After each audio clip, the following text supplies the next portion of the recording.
시간이 지남에 따라 기술과 과거의 미스터리는 인류의 호기심을 자극해왔습니다. 신비로운 유물에서 놀라운 고고학적 발견에 이르기까지 각 발견은 역사 속에 사라진 것처럼 보였던 답에 가까워지게 합니다.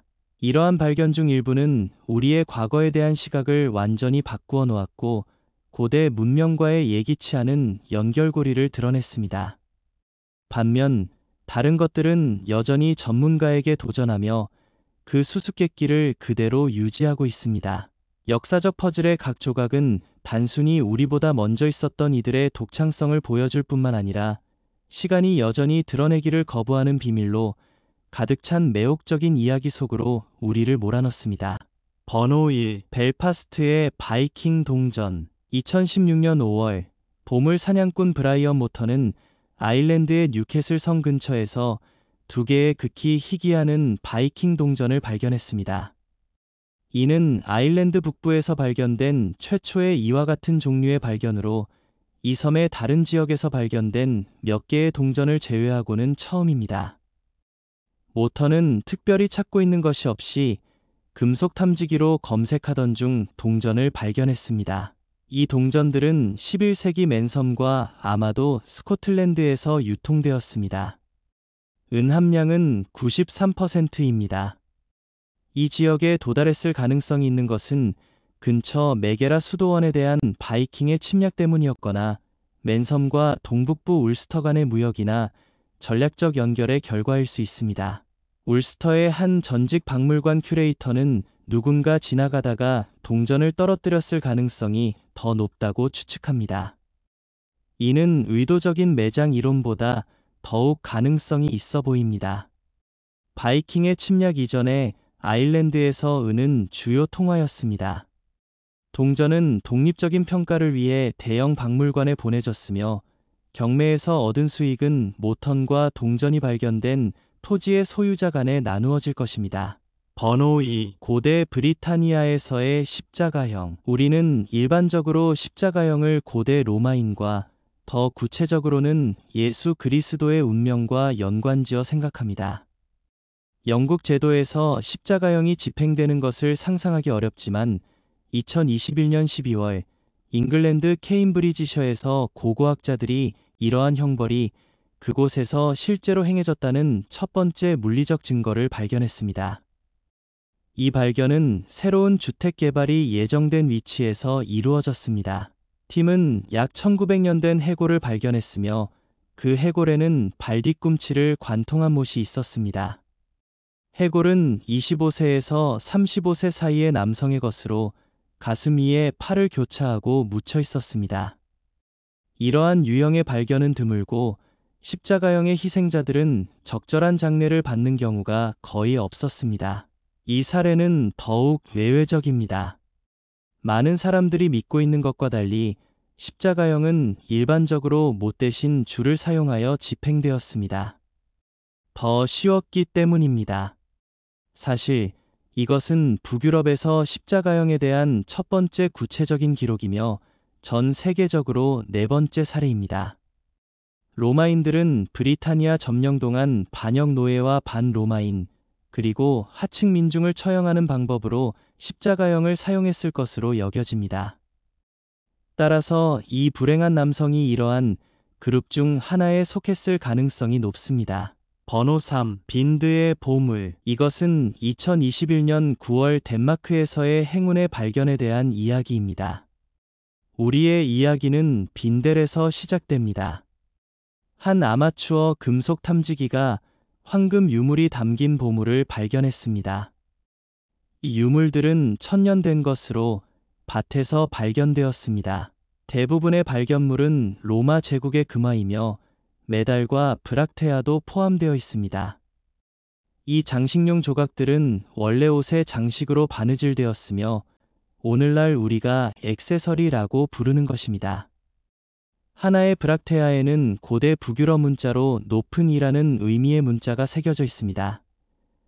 로코수지르 크케 칭정품 무능 마르시 방그 투오르 브에 있어 올카로 큰 리빙 블롬보리 말고지 그질이 수교님이 둘로 그 수십 마르진 감주치 ch 그러나 기이 두오르 루나 강부 소속 및 LM페 새 본부 기당 대막군 이사기 문제메라 파르카보 로코르슈가 위드 아는코 올리타로 벤티젠과 수한 최대 이시 4번 다음 발견은 독일에서 왔습니다. 19세의 인턴 니코 칼만은 그의 첫 발굴에서 놀라운 발견을 했습니다. 그는 독일 서부 할텐 암제에 있는 고대 로마 공동묘지를 조사하는 팀의 일원이었습니다. 2000년 전 이곳에는 로마군 캠프가 있었으며 그곳에 묻힌 병사 중 한 명은 니코가 수세기 후에 발견한 화려한 금빛 단검과 함께 묻혔습니다. 단검은 그동안 칼집 안에 있었지만 발굴되었을 때 너무 부식되어 닭고기 태운 껍질처럼 보였습니다. 복원 작업은 몇 달이 걸렸으나 전문가들이 작업을 마쳤을 때 그 결과는 인상적이었습니다. 보석으로 장식된 칼집은 완벽하게 보존되어 있었고 무기는 온전했습니다. 그 현장에서 많은 다른 로마 무기들이 발견되었지만 이처럼 좋은 상태의 것은 없었습니다. 발굴을 담당한 수석 고고학자인 베티나 트레멜은 이 정도 규모의 발견은 극히 드물며 이런 일이 발생하면 거의 기적에 가깝다고 언급했습니다. 5번 프래그멘터. 우리 중 많은 사람들은 인공지능이 미래에 인류에 미칠 영향에 대해 걱정하고 있지만 현재 그것은 고고학자들에게 강력한 도구임이 입증되고 있습니다. 2023년 2월 고고학자들은 프래그멘터라는 새로운 AI 도구의 발명을 발표했습니다. 이 도구를 사용하여 고대 바빌로니아 문서의 미스터리를 재구성할 계획입니다. 이 도구는 독일 미넨의 루드비히 막시밀리안 대학교 아시리아학 연구소에서 개발되었으며 현재 읽을 수 없는 문서의 해독에 있어 중요한 발전을 이룰 것으로 기대됩니다. 대학의 연구자들은 22,000개 이상의 번역되지 않은 바빌로니아 쇠기 문자판 조각을 처리하였으며 더 많은 조각을 분석할 계획입니다. 이 도구는 잃지 않은 조각들을 식별하여 파손된 판을 재구성할 수 있게 합니다. 또한 다른 판에 있는 동일한 단어와 구에 대해 알고 있는 내용을 바탕으로 글을 조화롭게 결합할 수 있습니다. 초기 결과는 고무적이며 이 도구는 전 세계 약 200명의 학자들에 의해 시험되고 사용되고 있습니다. 결국 대학팀은 프래그멘터를 모두에게 제공할 수 있기를 희망하고 있습니다. 6번 700년 된 포장도로. 다음은 독일로 가봅시다. 2022년 2월 베를린 중심부의 거리 바로 아래에서 고대 포장도로가 발견되었습니다. 고고학자들은 이 포장도로가 최소 700년의 역사를 가지고 있다고 믿고 있습니다. 베를린은 1237년에 설립되었으므로 스트랄라우어 슈트라세 아래에 있는 이 포장도로는 도시에서 가장 먼저 건설된 것 중 하나일 것입니다. 이 포장도로는 나무로 만들어졌기 때문에 고고학자들은 나무의 나이테를 분석하여 이를 날짜를 측정할 수 있었습니다. 나무는 1238년에 베어졌으며 베어진 후 즉시 건축 자재로 사용되었을 것으로 추측할 수 있습니다. 자작나무, 소나무, 참나무가 혼합된 모든 목재는 베를린 주변 지역에서 채취되었습니다. 판자는 두꺼운 2탄층 아래에 묻혀 있었기 때문에 오랜 시간 동안 보존될 수 있었습니다. 포장도로의 목적은 인근 강을 피해 다닐 수 있는 경로를 제공하는 것이었을 가능성이 높습니다. 상인들에게 새로운 도시로 가는 실현 가능한 경로를 제공하고 있습니다. 우리는 종종 이 유럽 역사 부분을 어두운 시대라고 부르지만 그 시대 도시 건축가들이 지식이나 능력이 부족하지 않았다는 것은 분명합니다. 번호 7. 고대의 습기 시체. 인생의 불행한 사실은 인간이 때때로 토탄이 있는 습기에서 갇혀 자신을 풀어낼 수 없고 거기서 목숨을 잃는 경우가 있다는 것입니다. 1952년 4월 덴마크에서 습기 시체라고 불리는 것이 발견되었을 때 처음에는 1887년에 이 지역에서 실종된 토탄 채굴자 레드 크리스천의 것이라고 여겨졌습니다. 하지만 이 시체의 방사성 탄소 연대 측정 결과는 매우 다른 이야기를 들려주었습니다. 이 몸체는 최근의 것이 아니라 확실히 고대의 것이었습니다. 현재 그 시체는 그레우발의 마을과 가까운 습기 덕분에 그레우발의 남자로 알려져 있으며 이 잘 보존된 시체는 철기 시대에 2300년 이상 전에 죽은 사람의 것입니다. 전문가들이 이 시체에 대해 혼란스러워하는 이유는 그의 손이 일에 따르는 거칠음의 흔적을 보여주지 않기 때문입니다. 이는 이 시대의 일반적인 시민에게서 기대되는 것이었습니다. 그는 약 30세였고 신장은 1m 52cm였으며 이 속 내용물에 따르면 채식주의자일 수도 있었습니다. 우리는 비건과 채식이 현대의 트렌드라고 생각하지만 아마도 그것들은 우리가 생각하는 것보다 훨씬 더 오래된 것일 수 있습니다. 번호 8. 드레스덴의 은 트로피. 제2차 세계대전이 끝나가면서 많은 예술작품과 귀중한 자산들이 독일 도시들에서 약탈당했습니다. 약탈된 물품 중에는 15세기 금도금된 석궁 트로피가 있었고 이는 드레스덴의 시청 잔해에서 가져온 것이었습니다. 이 귀중한 유물은 미국에 도착하여 필라델피아 미술관에서 수십 년간 전시되었지만 2022년 7월에 마침내 정당한 집으로 돌아갔습니다. 이 트로피는 1618년 드레스덴의 태양 십자가 석궁대회에서 승리한 작센의 선거인 요한 게오르크 1세에게 수여되었습니다. 그러나 그는 이를 도시에게 기부하였는데 이는 당시의 전통이었습니다. 역사상 정확히 누가 드레스덴에서 이것을 가져갔는지 기록되지 않았지만 1956년 스위스의 개인 컬렉션에서 처음으로 확인되었습니다. 그 컬렉션의 소유자는 1977년 필라델피아 미술관에 이 트로피를 기증하였습니다. 그 당시 미술관은 기원의 존재를 알지 못했지만 2016년에 잃어버린 독일 예술 리스트에서 발견되었습니다. 그 이후 이 트로피가 집으로 돌아오려면 다른 6년이 걸렸지만 적어도 결국 목적지에 도착했습니다. 번호 9. 생벨렉판. 유럽에서 가장 오래된 지도라는 주장은 이 고대 유물에 대한 매우 논란이 많은 주장일 수 있지만 정확할 수도 있습니다. 이 판은 1900년에 처음으로 프랑스에서 발견되었지만 처음에는 중요성이 없다고 여겨져 100년 이상 잃어버렸다가 재발견되어 더 면밀히 조사되었습니다. 최근의 조사가 이 청동기 시대 유물이 생각보다 중요할 수 있다는 아이디어로 이어졌습니다. 이 판은 그동안 상징적인 것으로 여겨졌던 문자와 표시로 가득 차 있습니다. 그러나 이제 전문가들은 이것이 5대 강과 그 주변 지역의 정확한 지형 표현이라고 믿고 있습니다. 만약 이것이 사실이라면 약 4100년 전에 글을 만든 사람들이 살았던 시대를 고려할 때 놀라운 성취가 될 것입니다. 판을 지도로 해석한다면 아마도 이 시대의 지도자나 왕이 가졌던 영토를 나타내는 지표로 볼 수 있을 것입니다. 이 판이 일부러 불에 태워지고 부서져서 매장된 사실은 다른 주체에 의한 영토 정복을 나타낼 수 있습니다. 하지만 이 모든 것은 추측에 지나지 않습니다. 유럽에서 가장 오래된 지도라는 생각은 빠르게 사실로 받아들여지고 있습니다. 번호 10. 새들 리지의 보물. 2014년 캘리포니아에서 한 부부가 자기 소유지에서 개를 산책시키다가 언덕에서 튀어나온 녹슨 캔을 발견했습니다. 그들은 나뭇가지로 캔을 파내서 집으로 가져갔습니다. 언덕으로 돌아가니 더 많은 캔들이 발견되었지만 흥미로운 것은 캔의 이야기가 아니라 그 안에 담겨 있는 것이었습니다. 그 안에는 1847년부터 1894년까지의 금화가 들어있었고 총 가치는 1100만 달러에 달했습니다.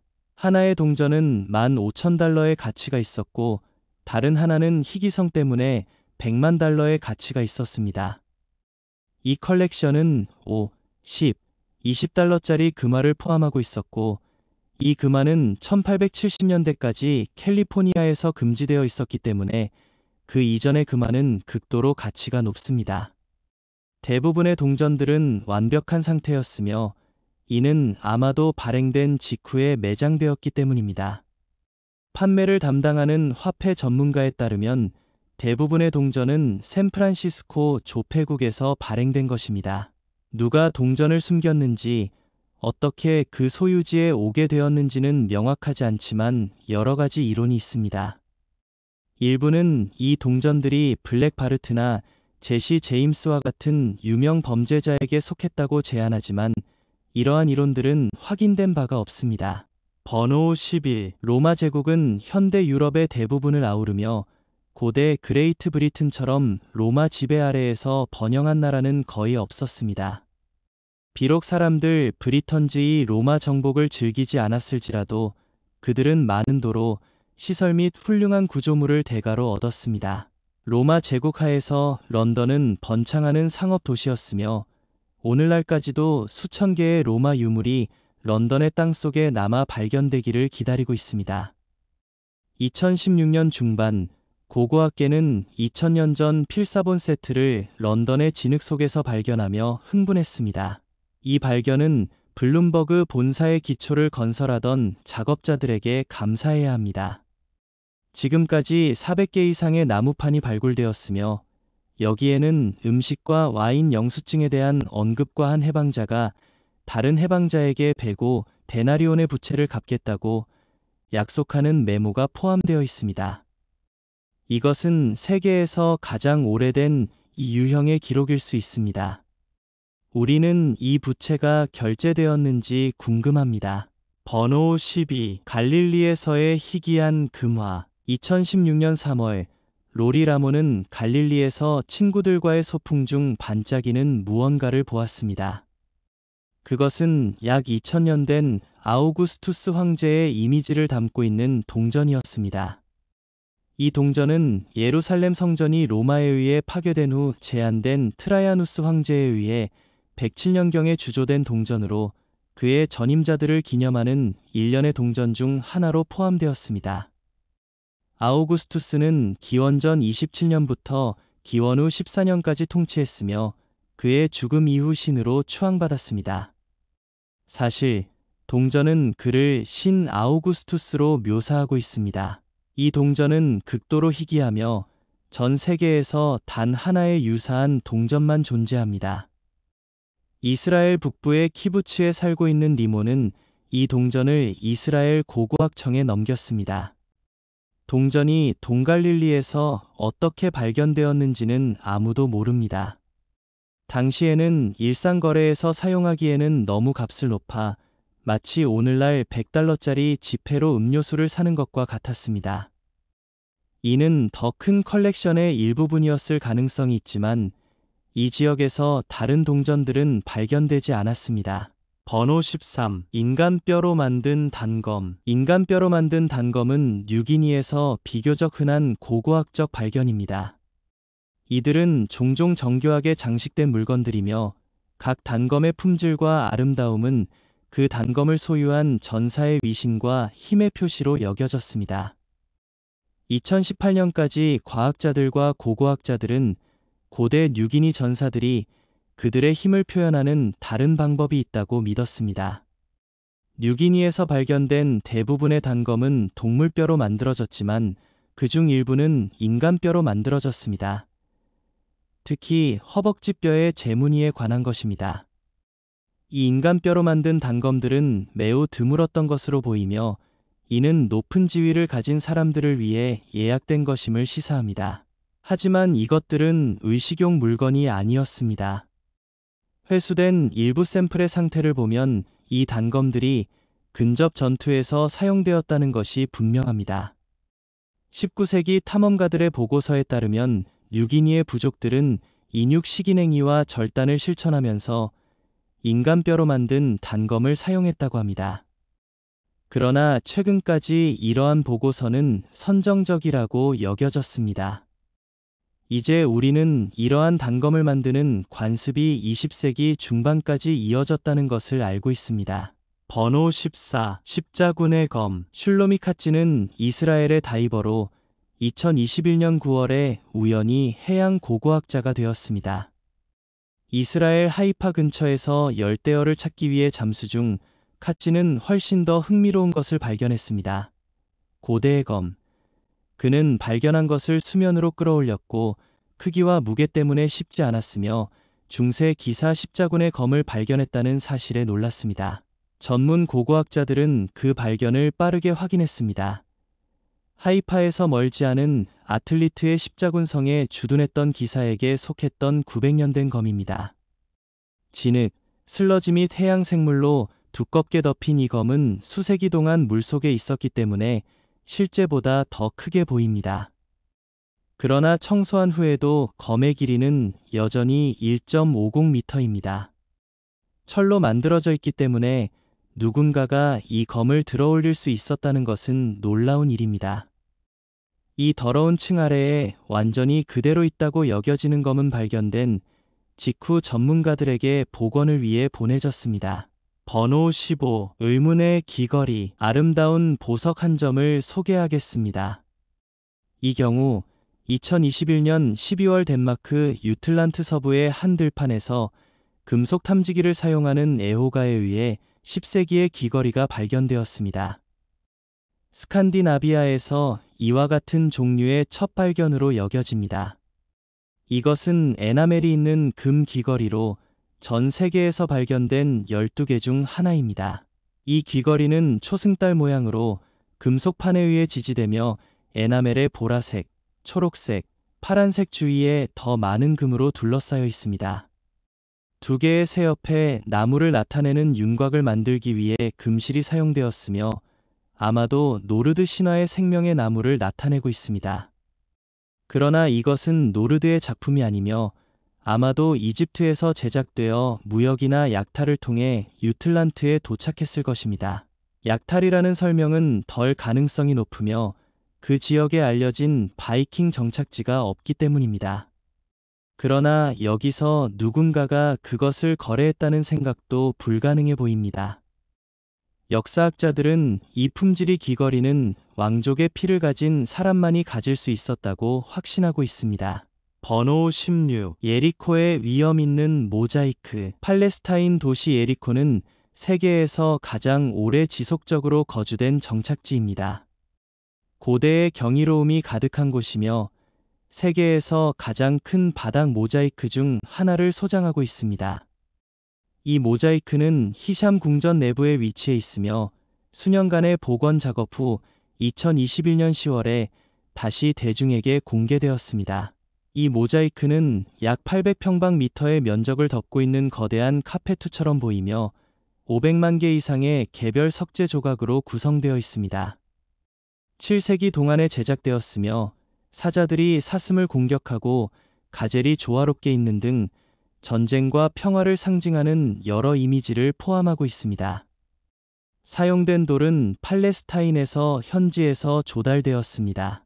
이 궁전은 19세기 후반의 고고학자들에 의해 재발견될 때까지 잊혀졌고 1930년대까지는 바닥을 드러내기 위해 충분한 잔해가 치워지지 않았습니다. 일본의 기부자들에 의해 복원이 자금을 지원받았고 비용은 약 $1200만 들었습니다.